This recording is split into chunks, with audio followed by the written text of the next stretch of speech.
अस्सलाम dear learners, chapter number 8 guest papers आ रहे हैं। तो जी वीडियो को देखना है आपने एंड तक, लाजमी देखना है क्योंकि इसमें बहुत सारे डाउट्स होंगे जो आप क्लियर करना चाह रहे होंगे। और अगर आप इस वीडियो को सही तरह से गौर से सुने और एंड तक देखें तो आपके सारे डाउट्स क्लियर हो जाएंगे, I am sure. So definitions में जी आपके पास सेट आ जाता है, यूनिवर्सल सेट जिसको कायनाती सेट कहते हैं, और कॉम्प्लीमेंट ऑफ अ सेट, ये डेफिनेशंस हैं जिनको आपने डिफाइन करना है और उसको एग्जाम्पल्स के बगैर आपने कभी नहीं लिखना, ठीक है जी।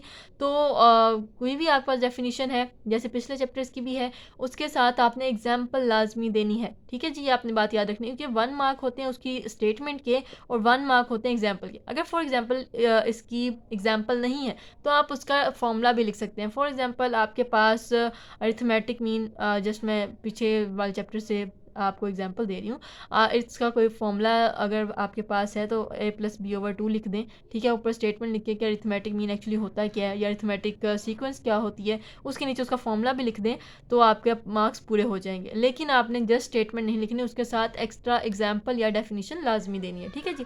अब आपको शॉर्ट क्वेश्चन बताती हूँ। शॉर्ट क्वेश्चंस में आपके पास 8.1 में भी हैं, 8.2 में भी हैं।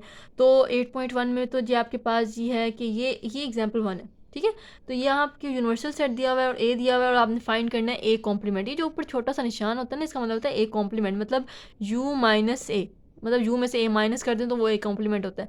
कभी कभी इसका साइन इस तरह से भी होता है, ए के ऊपर छोटा सा सी डाला होता है, उसका मतलब ये कॉम्प्लीमेंट होता है, ठीक है जी। आपने इससे परेशान नहीं होना कि ये वाला साइन कौन सा और ये वाला साइन कौन सा, ये दोनों साइन सेम ही है, ओके जी। अब आपके पास नेक्स्ट जो क्वेश्चन है उसमें आपको ए दिया हुआ है, बी दिया हुआ है, सी दिया हुआ है और आपने इनका इंटरसेक्शन फाइंड करना है। पहले ब्रैकेट सॉल्व करनी है, उसके बाद ए से इंटरसेक्शन लेना है, ठीक है जी। इसका इस तरह वाला फॉर्मूला भी A union B union C, ये क्वेश्चन भी आ सकता है, वहाँ पे आपको यूनियन लेना पड़ेगा, ठीक है। तो आपको 2 सेट भी दिए जा सकते हैं, कुछ भी। तो आपको ये पता होना चाहिए कि यूनियन लेने में क्या करते हैं और इंटरसेक्शन लेने में क्या करना पड़ता है, ठीक है।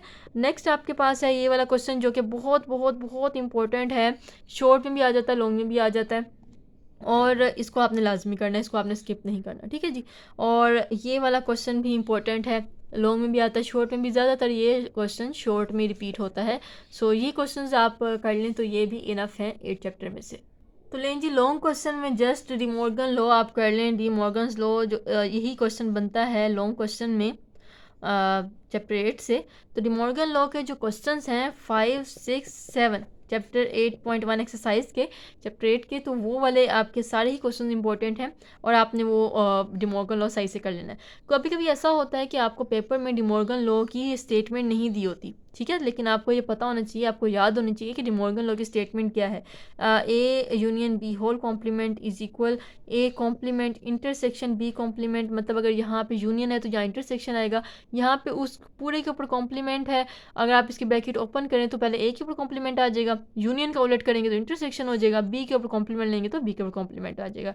इसका दूसरा है ए इंटरसेक्शन बी कॉम्प्लीमेंट। अब इन सब का आपने क्या करना है, कॉम्प्लीमेंट लेना है, तो ए के ऊपर कॉम्प्लीमेंट आ जाएगा, इंटरसेक्शन का उलट यूनियन हो जाएगा और बी के ऊपर कॉम्प्लीमेंट आ जाएगा। ये 2 डी मॉर्गन लॉज हैं जो कि आपने याद करने हैं, क्योंकि अक्सर पेपर में ये दिया भी गया होता है, डी मॉर्गन लॉ नहीं भी दिया गया होता, तो आपको ये स्टेटमेंट लाजमी याद होनी चाहिए। तो ये हो गए जी डेफिनेशन, लॉन्ग क्वेश्चन और शॉर्ट क्वेश्चन चैप्टर 8 के, जो कि आप कर लें तो आपकी चैप्टर 8 की तैयारी अच्छी हो जाएगी। Thank you so much.